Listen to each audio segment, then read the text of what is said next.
අයිබෝවන් එක්වන්න ඇත දැනගන්න ලංකාවේ අංක එකේ සමබර ප්‍රවෘත්ති විකාශය ලයිව් එට් සමගින් සත්‍යන්තය ඔබ හමුවන මම චන්දන ජයසිංහ මම ඉෂාරා සමරසිංහ අපි අදත් මුලින්ම බලමු ප්‍රධාන පුවත් සිරස්තල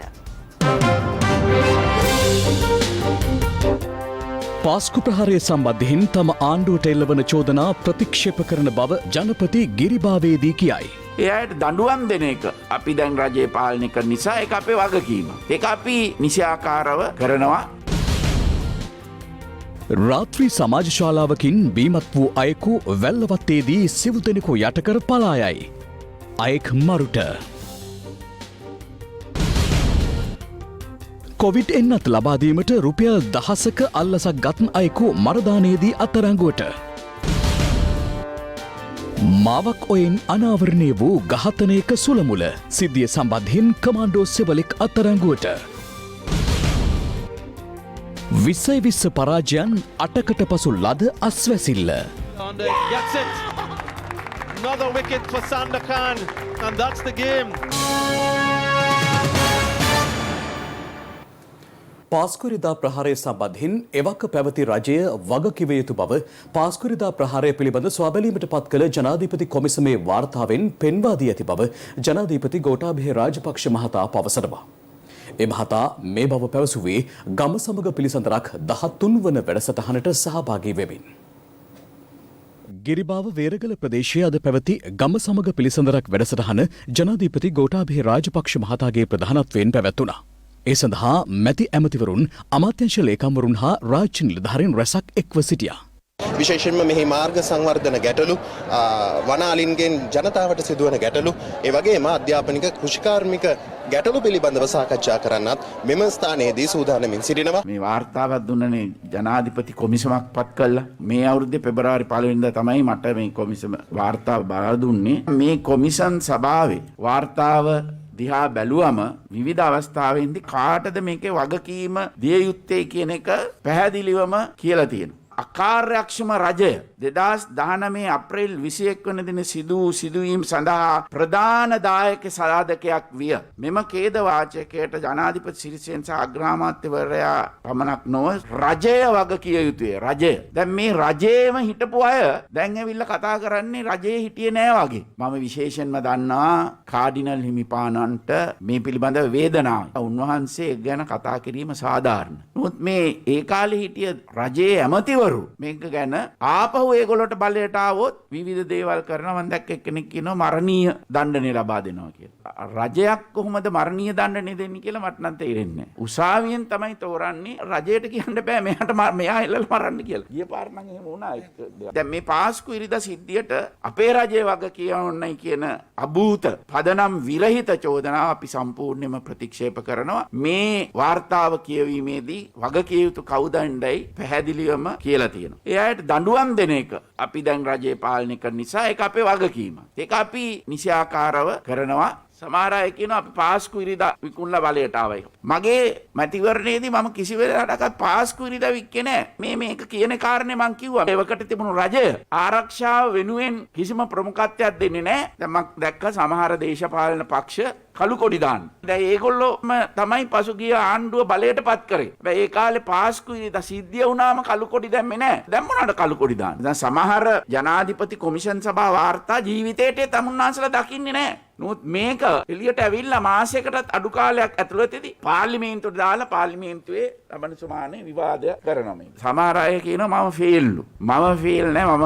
අවුරුදු 20ක් හමුදාවේ රට වෙනුවෙන් වැඩ යුද්ධ කරා. ආරක්ෂක ලේකම්වරයා හැටියට අවුරුදු 30ක් තිබිච්ච යුද්ධය අවසන් කරා. ඒ ඇති මට ගෞරව උපාධියක් ගන්න. මේ ජනාධිපතිකමෙන් හම්බ වෙන්නේ මට බෝනස් මාක්ස්.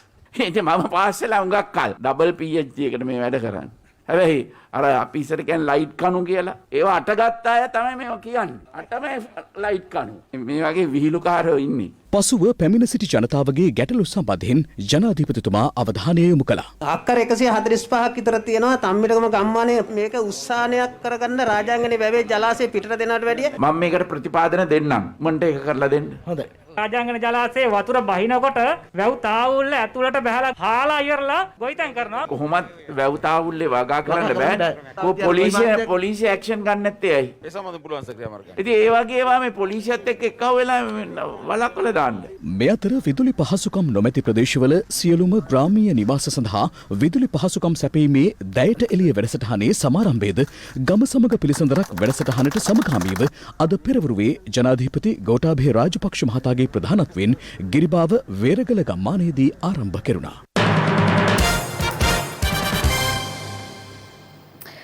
හිටපු ජනාධිපතිවරයා ඇතුළු දේශපාලන නායකත්වය ත්‍රස්තවාදී ප්‍රහාරය වැළැක්වීමට අසමත් වීම පිළිබඳව පාස්කෝ ත්‍රස්ත ප්‍රහාරය සම්බන්ධයෙන් විමර්ශනයට පත් කළ කොමිසම් සභාවේ අවසන් වාර්තාවෙන් අවධානය යොමු කර තිබෙනවා. එම අවසන් වාර්තාවේ 19 වන පරිච්ඡේදය තුළ නිර්දේශ කර ඇත්තේ හිටපු ජනාධිපතිවරයාට එරෙහිව අපරාධ නඩු පැවරීම නීතිපතිවරයා විසින් සලකා බැලිය යුතු බවයි. අවසන් වාර්තාවේ ගමන් මග හිටපු ජනාධිපති මෛත්‍රීපාල සිරිසේන මහතා 2015 ජනවාරි 12 වෙනිදා සිට 2019 නොවැම්බර් 18 වෙනිදා දක්වා ආරක්ෂක අමාත්‍යවරයා වශයෙන් ක්‍රියා කර තිබෙනවා. ආරක්ෂක අමාත්‍යවරයාගේ රාජකාරී සහ කාර්යයන් නිශ්චය කර ගැනීම සඳහා මෙහිදී කොමිෂන් සභාව මූලාශ්‍ර දෙකක් කෙරෙහි අවධානය යොමු කර තිබෙනවා. ඒ ආණ්ඩුක්‍රම ව්‍යවස්ථාව සහ අධිකරණ ප්‍රකාශනයන් සම්බන්ධයෙන් ඒ අනුව ජනාධිපතිවරයාගේ සහ ආරක්ෂක අමාත්‍යවරයාගේ රාජකාරී සහ කාර්යයන් පිළිබඳව කොමිෂන් සභාව අවසන් වාර්තාවේ දක්වා ඇති අතර එහි දැක්වෙන්නේ රාජ්‍ය බුද්ධි සේවය, ශ්‍රී ලංකා හමුදාව, ශ්‍රී ලංකා නාවික හමුදාව සහ ශ්‍රී ලංකා ගුවන් හමුදාව යනු හිටපු ජනාධිපති සිරිසේන මහතාගේ විෂයපතයට යටත් කරන ලද ආයතන බවයි. ඒ අනුව 2019 නොවැම්බර් 18 වෙනි දින ජනාධිපති ධුරයෙන් ඉවත් වන තෙක්ම එම විෂයන් හිටපු ජනාධිපතිවරයා යටතේ දිගටම පැවතුණු අතර එම ආයතනයන් අධීක්ෂණය කිරීමේ යුතුකමද 2015 සැප්තැම්බර් 21 වෙනි දින ඇති ගැසට් පත්‍රය මගින් ජනාධිපතිවරයාටම පවරා ගැනීම රසවත් කරුණක් බව මෙම අවසන් වාර්තාවේ සඳහන්. පැහැදිලිවම කලාපයේ IS ක්‍රියාකාරකම් වල තර්ජනය පිළිබඳව ජනාධිපති සිරිසේන මහතා දැන සිටි බව කොමිෂන් සභාවේදී හෙළි වූ මතයයි. ඒ වගේම කොමිෂන් සභාව වෙත ඉදිරිපත් වූ සාක්ෂිවලට අනුව මෛත්‍රීපාල සිරිසේන මහතා ජනාධිපති සහ ආරක්ෂක අමාත්‍යවරයා ලෙස වැඩබහරගත් පසුව ජාතික ආරක්ෂක කවුන්සිලේ රැස්වීම් නිතිපතා පවත්වා නැහැ. සමහර විට එය ඇතැම් මාසවල පවත්වා නැහැ.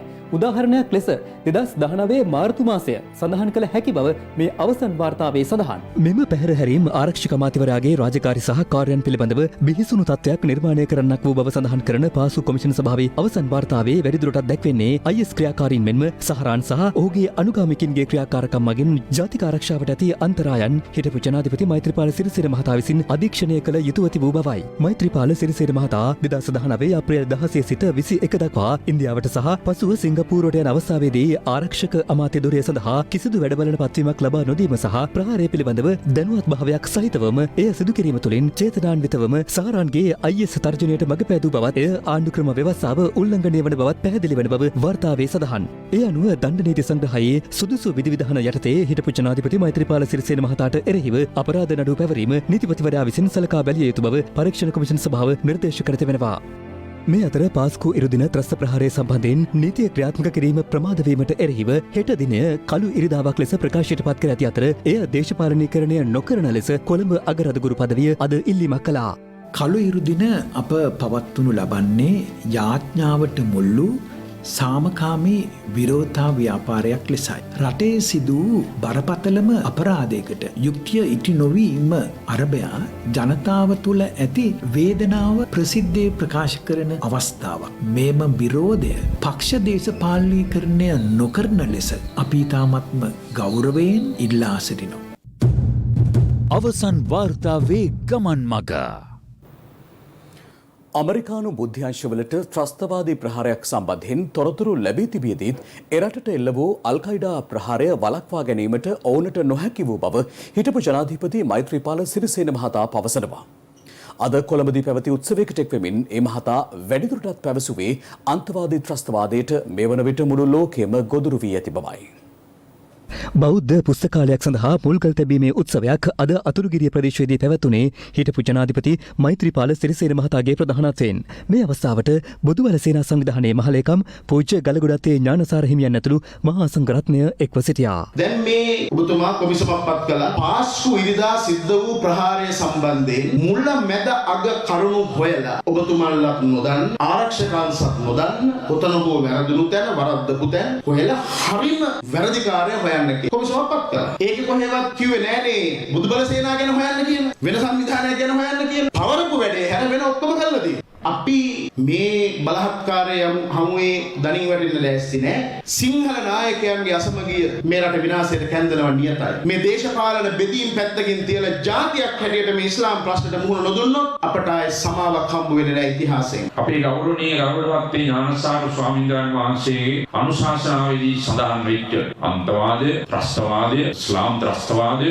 මේක අද අපි පමණක් මුහුණ දෙන ප්‍රශ්නයක් නොවනවා හැම කෙනෙක්ම දන්නවා. මුළු ලෝකයේම මේ තත්ත්වයට මුහුණ දීලා තිබෙනවා. මහා ධන සම්පatti වෙන තාක්ෂණයෙන් ඉහළම ලෝකයේ බලවත්ම ධනවත්ම රටට පුළුවන්කම ලැබුණේ නැහැ. ඒ රටට සැප්තැම්බර් 11 ප්‍රහාරය ආරක්ෂක මූලස්ථානයට පෙන්ටගනයක් ප්‍රහාර දීලා ඒ වගේම දහස් ගණනකගේ ජීවිත විනාශ කරපු බින් ලාඩන්ගේ ප්‍රහාරය වළක්ව ගන්න. බින් ලාඩන්ගේ ප්‍රහාරය ඊට සති දෙකකට කලින් ඇමරිකානු බුද්ධ්‍යංශවලට ලැබිලා තිබුණා. නමුත් ඇමරිකාවටත් ඒක පුළුවන්කමක් ලැබුණේ නැහැ. ඒක නිසා එවැනි දීර්ඝ මාතෘකාවක් පිළිබඳව මම කතා කරන්න බලාපොරොත්තු වෙන්නේ නැහැ. විශේෂයෙන් අපි මේ සියලු දේට මුහුණ දී යුතුයි.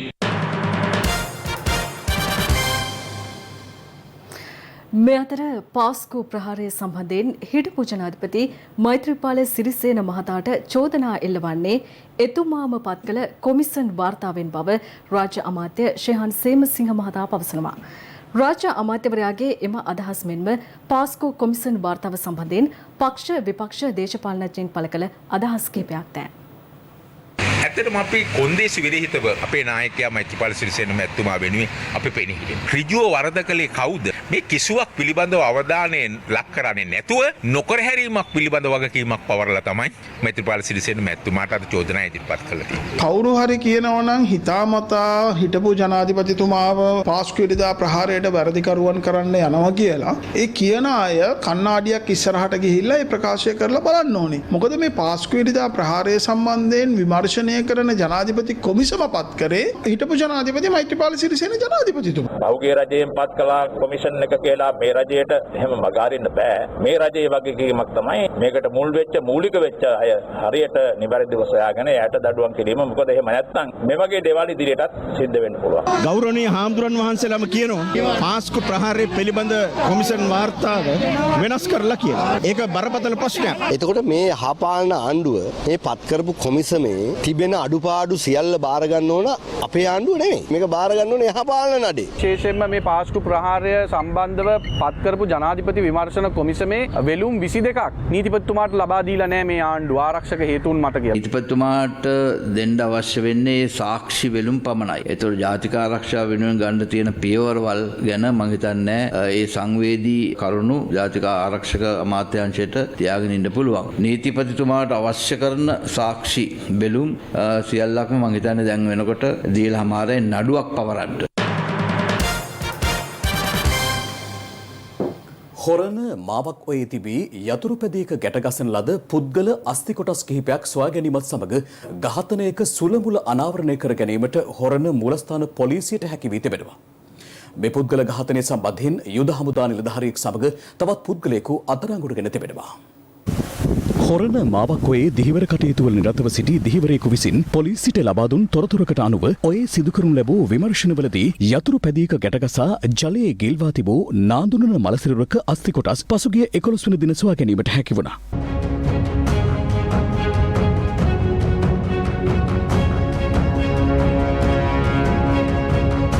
මේ සම්බන්ධයෙන් හොරණ මූලස්ථාන පොලිසිය සිදු කළ මූලික විමර්ශනවලදී අනාවරණය වී ඇත්තේ මෙය ඝාතනයක් බවටයි. මෙම ඝාතනය සම්බන්ධව දුරකථන වාර්තා විශ්ලේෂණය කරමින් සිදු කළ විමර්ශනවලදී ගණිමුල්ල කමාන්ඩෝ රෙජිමෙන්තු මූලස්ථානයට අනුයුක්තව සේවය කරමින් සිටි යුද හමුදා කෝප්‍රල්වරයෙකු අත්අඩංගුවට ගනු ලැබුවා. ඔහු මීවන පලාන දඹර ප්‍රදේශයේ පදිංචිකරුවෙක්. මෙම ඝාතනය සිදු කිරීම සඳහා සහාය දුන් බවට අත්අඩංගුවටගත් අනෙක් සැකකරු ගණිමුල්ල ප්‍රදේශයේ පදිංචිව සිටින යුද හමුදාවේ මූලික පුහුණුව ලැබූ පුද්ගලෙක්. ඔවුන්ගෙන් සිදු කළ ප්‍රශ්න කිරීම්වලදී අනාවරණය කරගත් තොරතුරුවලට අනුව මෙම ඝාතනය සිදු කිරීම සඳහා යොදාගත් ලීදනු දෙකක් සමග ජීවිතක්ෂයට පත් වූ තැනැත්තාගේ යතුරුපැදියේ අංක තහඩුව මෙන්ම පැළඳ සිටි පාවහන් යුවලින් එකක් සොයා ගැනීමටද හැකි වුණා. ඝාතනය සම්බන්ධයෙන් සිදු කරනු ලැබූ විමර්ශනවලදී තවදුරටත් අනාවරණය වී ඇත්තේ ඝාතනයට ලක් වූ පුද්ගලයා සහ මෙම සැකකරුවන් දෙදෙනා මිතුරන් වන බවයි. ප්‍රධාන සැකකරු වන යුද හමුදා නිලධාරියාගේ බිරිඳත් සමග ඝාතනයට ලක් වූ පුද්ගලයා අනියම් සම්බන්ධතාවයක් පවත්වාගෙන ගොස් තිබෙනවා. අවස්ථා කිහිපයකදීම එය නතර කරන ලෙසට ඔහුට පැවසුවද ඊට එරෙහිවීම නිසා මෙම ඝාතනය සිදු කළ බවයි සැකකරුවන් පාපොච්චාරණය කර ඇත්තේ. සැකකරුවන් විසින් ඝාතනය කර ඇත්තේ යුද හමුදා මූලික පුහුණුව නිම කළ තල්පේ ලියනගේ සසංක සඳරුවන් නැමැති පුද්ගලෙක්. ඔහු කොහිලවත්ත අංගුඩ ප්‍රදේශයේ පදිංචිකරුවෙක් වෙනවා. හරියටම ජනවාරි 31 වෙනිදා මගේ පුතාට කෝල් එකක් ආවා. කෝල් 3ක් ආවා. ඊට පස්සේ ආපහු ආවා කෝල්. රයිට් මල්ලේ මම දැන් එනවා කියලා මෝටර් බයිසිකල් එක ස්ටාර්ට් කරනවා. තව හෙල්මට් එකකුත් අරගෙන ගියාමයි තව එන්තුරු පුතාගෙදර ආවේ නෑ. සසංක සඳරුවන් ඝාතනය කරන විට ඔහු සතුව තිබූ ජංගම දුරකථනය, ගමන් බෑගය සහ හිස් ආවරණය සෙවීමේ මෙහෙයුම් අද දිනය පුරා සිදු කරනු ලැබුවා. සැකකරුවන් සිදු කරනු ලැබූ පාපොච්චාරණයට අනුව ජංගම දුරකථනය සොයා පාදුක්ක පුස්සලි ඔයේ පාලමසල පරීක්ෂා කිරීම අද දින මෙලෙස සිදු කෙරුණා. පැය කිහිපයක් පුස්සලි ඔයේ මෙහෙයුම් සිදු කළද අදාළ ජංගම දුරකථනය සොයා ගැනීමට හැකි වුණේ නැහැ. සැකකරුවන් සිදු කළ පාපොච්චාරණයට අනුව ඝාතනයට ලක් වූ පුද්ගලයාගේ හිස්වැසුම සහ ගමන් බෑගය සොයා මිවන පලාන ගොන්නාහේන් ගෙදර ඇල ප්‍රදේශයේද මෙහෙයුමක් සිදු කර තිබෙනවා. එහිදී ගමන් බෑගය සහ හිස්වැසුම සොයා ගැනීමට හැකි වූ බවයි හොරණ මූලස්ථාන පොලිසිය කියා සිටියේ.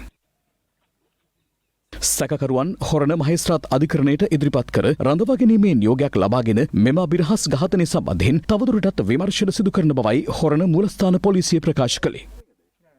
මේ අතර උපපොලිස් පරීක්ෂකවරයා විසින් හිස කඳින් වෙන්කර ඝාතනය කළ තරුණියගේ හිස සෙවීමේ මෙහෙයුම් අද දිනේද ක්‍රියාත්මක වුණා. කොළඹින් විශේෂ පොලිස් කණ්ඩායමක් බුත්තල බඩල්කුඹුර ප්‍රදේශයට ගොස් මේ සඳහා පුළුල් විමර්ශනයක්ද ආරම්භ කර තිබෙනවා.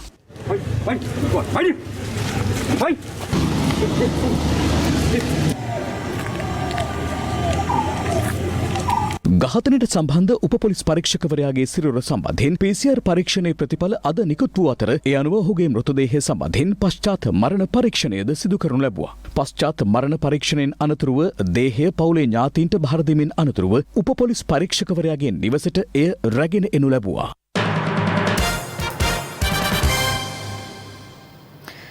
වෙල්ලවත්ත මුහුදු මාර්ගයේදී පුද්ගලයෙකු ජීවිතක්ෂයට පත් කරමින් තවත් තිදෙනෙකුට තුවාල සිදු කළ බීමත් රියදුරා අත්අඩංගුවට ගෙන තිබෙනවා.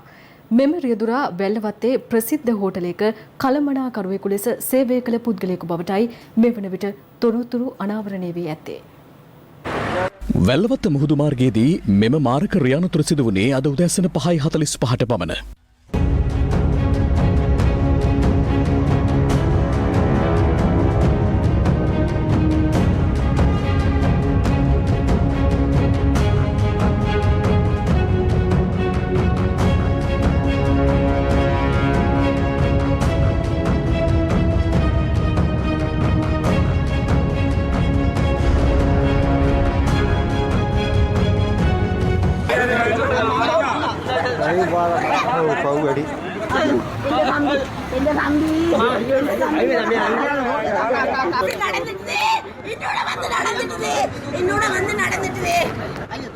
වැල්ලවත්ත මුහුදු මාර්ගයේ පාපැදියකින් ගමන් කරමින් සිටි පුද්ගලයෙකුව යට කරගෙන අදාළ මෝටර රථය ඉදිරියට ධාවනය කර තිබෙනවා. අනතුරින් පසු නොනවත්වා ධාවනය වූ මෝටර රථය උදැසන ව්‍යායාමවල නිරතව සිටි පුද්ගලින් තිදෙනෙකුගේද ගැටි තවත් අනතුරක් සිදු වුණා. නොනවත්වා ධාවනය වූ මෝටර රථයේ පසුපස තවත් මෝටර රථයක් ලුහුබැඳ ගොස් එය නවතා ඇති අතර වැල්ලවත්ත පොලිසියද එක්ව මෙම මෝටර රථය සහ එහි රියදුරා සමග තවත් පුද්ගලයෙකු අත්අඩංගුවට ගනු ලැබුවා.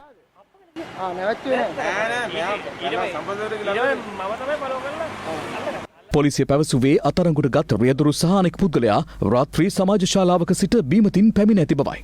අනතුරින් ජීවිතක්ෂයට පත්ව ඇත්තේ වැල්ලවත්ත ප්‍රදේශයේ තාවකාලික නිවසක පදිංචිව සිටින 52 හැවිරිදි දෙදරුපියෙක්. ඔහු වෘතියෙන් ත්‍රිරෝධරත රියදුරෙක් වනවා. සෑම උදෑසනකම මෙම පුද්ගලයා සහ ඔහුගේ සහෝදරිය වැල්ලවත්ත මුහුදු මාවතේ පාපැදි පැදීමට පුරුද්දක් කරගෙන සිටි පුද්ගලයෙක් බව ප්‍රදේශවාසීන් සඳහන්. එලෙස අද උදෑසන පාපැදි පැදීමට ගොස් සිටින අවස්ථාවේ මෙම අවාසනාවන්ත සිද්ධියට මුහුණ පා තිබෙනවා. අනතුරින් සොහොයුරියටද තුවාල සිදු වුණා. උදෑසන ව්‍යායාම්වල නිරතව සිටියේදී මෙම මෝටර රථයේ ගැටි තුවාල සිදු වූ අනෙක් පුද්ගලින් දෙදෙනා සහ මියගිය පුද්ගලයාගේ සොහොයුරිය කළුබොවිල රෝහලට ඇතුළත් කර තිබෙනවා. අනතුර සිදු කළ පුද්ගලයා 49 හැවිරිදි වියේ පසුවන අතර ඔහු වැල්ලවත්ත ප්‍රදේශයේ ප්‍රසිද්ධ හෝටලයක කළමනාකරුවෙකු වනවා. ඔහුත් සමග මෝටර රථයේ සිටියේදී අත්අඩංගුවටගත් 48 හැවිරිදි පුද්ගලයා නාරාහිමිට ප්‍රදේශයේ පදිංචිකරුවෙක් බව වැල්ලවත්ත පොලිසිය කියා සිටියා. දැන් තවත් දේශීය පුවතක්. මෙරටින් වාර්තා වූ COVID-19 ආසාදිතයින් සංඛ්‍යාව අද 85000 ඉක්මවා ගියා. ඒ අද වාර්තා වූ ආසාදිතයින් 190 දෙනාත් සමගයි. ඒ අනුව මෙරටින් වාර්තා වූ සමස්ත ආසාදිතයින් සංඛ්‍යාව 85150ක්. මෙරටින් ආසාදිත මරණ 493ක් වාර්තා වී ඇති අතර යුද හමුදාපති ජෙනරාල් ශවේන්ද්‍ර සිල්වා මහතා පැවසුවේ ආසාදිත මලසිරුරු 8ක් අද දිනේත් භූමදානය කළ බවයි. මේ අතර කොවිඩ් ප්‍රතිශක්තිකරණ එන්නත අදත් ප්‍රදේශ කිහිපයකදී ලබා දුන් අතර යුද හමුදාපතිවරයාත් අද එන්නත ලබා ගත්තා. ලෝක සෞඛ්‍ය සංවිධානයේ කොවැක්ස් පහසුකම යටතේ මෙරටට ලැබීමට නියමිත ඇස්ට්‍රාසෙනිකා කොවිෂීල්ඩ් එන්නත් මාත්‍රා මිලියන 1.44න් පළමු කොටස ලෙස මාත්‍රා 2,64,000ක් හෙට මෙරටට ලැබීමට නියමිතව තිබෙනවා. ඒ 2,64,000 ලබලා දෙන්නේ අවුරුදු 60ට වැඩි අයට. කොවැක්ස් පහසුකම යටතේ කොළඹ දිස්ත්‍රික්කයේ සඳහා ලැබෙන එන්නත් වයස අවුරුදු 60 ඉක්ම වූ පුද්ගලයන්ට ලබා දීම සඳහා විශේෂ වැඩපිළිවෙලක්ද සැලසුම් කර තිබෙනවා. ලබන බදාදා සිට අපට විශේෂයෙන්ම කොවැක්ස් මාත්‍රා 80,000ක් කොළඹ නගරයට ලැබීමට නියමිතයි. විශේෂයෙන්ම 60 සහ 60ට වැඩි ජ්‍යෙෂ්ඨ පුරවැසියන් සඳහා පමණක් එය ලබා දීමට කටයුතු සූදානම් කරලා තියෙනවා. ඒ විතරක් නෙමෙයි යම් හේකින් ඔවුන්ට ඇවිදින්න බැරි නම් තමන්ගේ මෝටර රථයේ ඉඳලා අපි එතෙන්ට ඇවිල්ලා ඒ එන්නත ලබා දීම සඳහා අවශ්‍ය කටයුතු සූදානම් කරලා තියෙනවා. මේ අතර COVID-19 පාලනය කිරීම සඳහා ලබා දෙන ඔක්ස්ෆර්ඩ් ඇස්ට්‍රාසෙනිකා කොවිෂීල්ඩ් එන්නත අදත් ප්‍රදේශ කිහිපයකදීම ලබා දීම සිදු කෙරුණා. ආරක්ෂක මාණ්ඩලික ප්‍රධානී සහ යුද හමුදාපති ජෙනරාල් ශවේන්ද්‍ර සිල්වා මහතා අද යුද හමුදා රෝහලේදී කොවිඩ් මර්ධන එන්නත ලබා ගත්තා. මේ අවස්ථාවට ඉන්දිය මහ කොමසාරිස්වරයාද සහභාගී වූ අතර කොවිඩ් මර්ධනය සඳහා ඉදිරිපෙළ කටයුතු වල නිරත ව්‍රණවිරුවන් 63000ක් එන්නත් කිරීමෙන් අනතුරුව එන්නත ලබා ගැනීමට ක්‍රියා කිරීම සම්බන්ධයෙන් ඉන්දිය මහ කොමසාරිස්වරයාගේ ප්‍රශංසාව මෙහිදී යුද හමුදාපතිවරයාට හිමි වුණා. ඉන්දිය මහ කොමසාරිස්වරයා මෙහිදී සඳහන් කර ඇත්තේ කොවිඩ් මර්ධනය සඳහා එක්ව සිටින ත්‍රිවිධ හමුදා සේවකයන් සඳහා පමණක් වෙනමම එන්නත් ඔගයක් ලබා දෙන බවයි. යුද හමුදාපතිවරයා එන්නත ලබා ගැනීමෙන් අනතුරුව කලාකරුවන් පිරිසකටද එන්නත ලබා දුන්නා. මේ අතර COVID-19 මර්ධන එන්නත ලබා දීමට රුපියල් 1000ක අල්ලසක් ලබාගත් කොළඹ මහනගර සභාවේ සෞඛ්‍ය වෛද්‍ය නිලධාරී කාර්යාලයක කාර්යාල කාර්ය සහායකයෙකු අද මර්ධනයේදී අත්අඩංගුවට ගැනුණා. ඔහු රුපියල් 1000ක මුදලක් එන්නත ලබා දීම සඳහා ලබා ගන්න අවස්ථාවේදී අත්අඩංගුවට ගෙන තිබෙනවා. ඒ වගේම මේ පුද්ගලයා පරීක්ෂා කිරීමෙන් අනතුරුව ඔහු බාරේ රුපියල් 20000ක ආසන්න මුදලක් තිබුණු බවටයි සඳහන් වෙන්නේ. කොළඹ මහනගර සභාවේ ඩීන්ස් පාර පිහිටි සෞඛ්‍ය වෛද්‍ය නිලධාරී කාර්යාලයට අනුයුක්තව සේවය කරන කාර්යාල කාර්ය සහායකයෙකු බවට අනාවරණය වී තිබෙනවා. මේ අතර ලබන සඳුදා සිට ක්‍රියාත්මක වන පරිදි රාජ්‍යාංශයේ සියලුම නිලධාරීන් සාමාන්‍ය පරිදි සේවයට වාර්තා කළ යුතු බව රාජ්‍ය සේවා පළාත් සභා සහ පළාත් පාලන අමාත්‍යාංශ ලේකම් ජේ.ජේ. රත්නසිරි මහතා චක්‍රලේඛයක් නිකුත් කරමින් දැනුම් දී තිබෙනවා. එමගින් අවධාරණය කර ඇත්තේ නිසි සෞඛ්‍ය උපදෙස් අනුගමනය කරමින් ආයතනික කාර්ය මණ්ඩලය මෙන්ම සේවාලාභීන්ද COVID-19 ආසාදනය වීමෙන් වළක්වා ගනිමින් සේවා සැපයීමේ වගකීම ආයතන ප්‍රධානියා වෙත පැවරෙන බවයි. ඒ සමගින් අදට අප සම්ගන්නවා. සුබ රාත්‍රියක්.